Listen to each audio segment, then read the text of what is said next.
כמו שהבנתם, אני ריס, ואני מאמנת כושר לגיל 60 ומעלה, ואני מאמנת אותם, את המתאמנים שלי, אימון כוח לחיזוק המוח.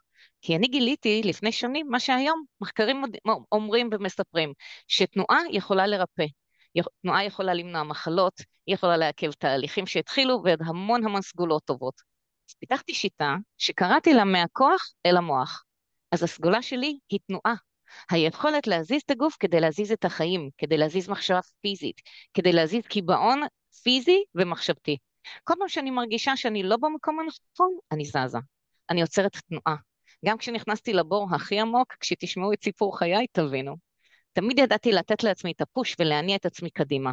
והתנועה הזאת היא לא רק פיזית, היא פנימית. זאת החלטה לא להיתקע במקום שלא טוב לי. וזו הסגולה שלי. לדעת לזהות כשמשהו לא מדויק ולבחור בתנועה. וזה מה שאני עושה עם המתאמנים שלי. אני יוצרת להם לייצר תנועה קדימה, לצאת מתקיעות, לצאת מכאב, מקושי, ולנוע לעבר בריאות, שמחה, חיבור לעצמם, עצמאות וחופש. וכבר מעל 20 שנה אני עובדת עם אנשים בגיל השלישי, ועוזרת להם להפחית כאבים, לשפר שיווי משקל, להישאר עצמאיים, צלולים ושמחים. והיום אני אספר איך תנועה הצילה אותי מכאב, גם פיזי וגם רגשי. והיא הפכה לכלי הכי חזק בחיים שלי. ואני אתן לכם גם דבר קטן שתוכלו לקחת הביתה ליישם כבר היום, אני מקווה שאני אספיק. אז איפה הסגולה נולדה? הסיפור שלי לא נולד עם תנועה, הוא התחיל הרבה לפני אימונים, כרטיסיות. אני נולדתי לאבא ממוצא רוסי, שתמיד אהב לרקוד, וכבר בגיל 5 הוא לימד אותי לרקוד. בחתונות הייתי נותנת לאימא שלי לרקוד איתו את הריקוד הראשון, ומיד מעיפה אותה בעדינות הצידה ורוקדת איתו. ושם נולד משהו מאוד עמוק. תחושה שתנועה היא שמחה, היא חופש, היא בית, היא אהבה, ובלי מילים גדולות. הגוף שלי הבין שזה המקום שבו אני חיה באמת. בהמשך התחלתי לרקוד בחוגים כמו בלט וג'אז, אבל גבולת הכותרת הייתה שהתקבלתי ללהקת מחול בשם הורה ירושלים, הורה בוגרת, ואני הייתי מאושרת עד הגג. אבל החיים, כמו שאתם יודעים, לא שואלים יותר מדי. והיו פרידות, והיו גירושין, והיו תקופות שלא היה לי כוח לקום מהמיטה. וזה רק חלק קטן שאני מספרת, כי היה לי מאוד כואב. הגוף כאב לי, הלב כאב לי, הראש היה מלא מחשבות, וזה קטע. דווקא כשכואב, הדבר שהכי כדאי לעשות, הכי מתחשק לעשות, זה להיתקע בספה, ולשכב במיטה, ולקפוא במקום, ולהיות בסיפור של למה זה קורה לי. ואני צעירה, יש לי ילדים לגדל, ואז הבנתי משהו. אם אני נשארת במקום, הכאב מנהל אותי. אם אני זזה, אני חוזרת לנהל את החיים שלי. והתחלתי בקטן. לא מרתון, לא חדר כושר, שכל פעם שקשה לי או לא טוב לי, אני מזיזה את עצמי. זה יכול להיות הליכה, והליכה קצת יותר ארוכה. זה יכול להיות ריקוד קטן בסלון, זה יכול לקרות תרגיל קטן, ואז קרה קסם.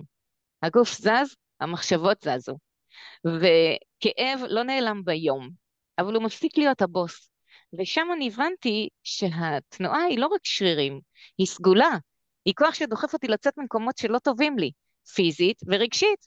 והיום אני רואה את זה כל יום באימונים שלי, מגיעים אליי אנשים בני 60, 70, 80, עם כאב בברכיים, עם פחד ליפול, עם תחושה שהגוף בוגד בי, עם אמונה שבגיל הזה אני כבר לא יכול לשנות.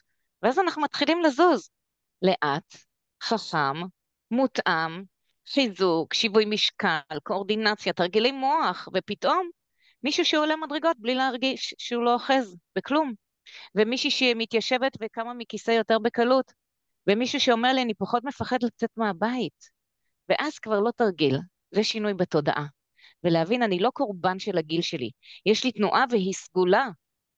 בשנים האחרונות הבנתי שהתנועה היא לא משהו שעושים רק בחדר כושר, זו שפה. שכשאני בוחרת לזוז, אני אומרת לעצמי, אני בוחרת בחיים. אני בוחרת כוח, אני בוחרת לא להיתקע, אני בוחרת בעצמאות. וזאת הסגולה ששינתה לי את החיים. כשכואב, אני לא נסגרת, אני זזה. כשקשה, אני לא קופאת, אני מזיזה את עצמי מילימטר אחד קדימה. וזה מה שאני מלמדת היום. תנועה שמחזקת את הגוף, מחדדת את המוח ושומרת על עצמאות, על צלילות, על שמחה, גם בגיל 70 ו-80. התנועה היא בדיוק מה שמחבר אותי לאנשים שאני מלווה, ולא משנה בני כמה הם, או מאיפה הם באו, כולם רוצים לזוז קדימה, כולם רוצים לצמוח ולהרגיש חיוניים, והם באים אליי לשיעורים, והם נוסעים איתי לריטריטים בחו"ל, והם עושים חיים משוגעים, והם נותנים לעצמם חופש, חופש מבריא, וזאת הרמה הכי גבוהה שאני יכולה להביא איתי לאנשים. אז אני אתן תרגיל קטן, דקה של סגולה, משהו שהוא פרקטי, ותקראו לזה דקה של תנועה במקום להיכנע לכאב. כשקשה לכם משהו פיזי או רגשי, 60 שניות רק. לעמוד או לשבת בקצה כיסא, רגליים על הרצפה, ואז 10 פעמים לקום מהכיסא לשבת, עם עזרה, בלי עזרה, עם משענת, לא חשוב, 10 פעמים לקום ולשבת, ו20 שניות לנער את הידיים ואת הרגליים, ו10 פעמים לסובב את הכתפיים, אחורה, קדימה, עם נשימות, וזה לא אימון, זאת הצהרה, זה להגיד לעצמכם, אני בתנועה, אני לא תקוע, יש לי כוח, ותעשו את זה 3 פעמים ביום, הגוף שלכם יתחיל להיזפר, והמוח יתחיל להאמין. תודה רבה, ריס. בא להתחיל להזיז את הכתפיים ולפתוח את הלב כשאת מדברת. כן. אז תודה.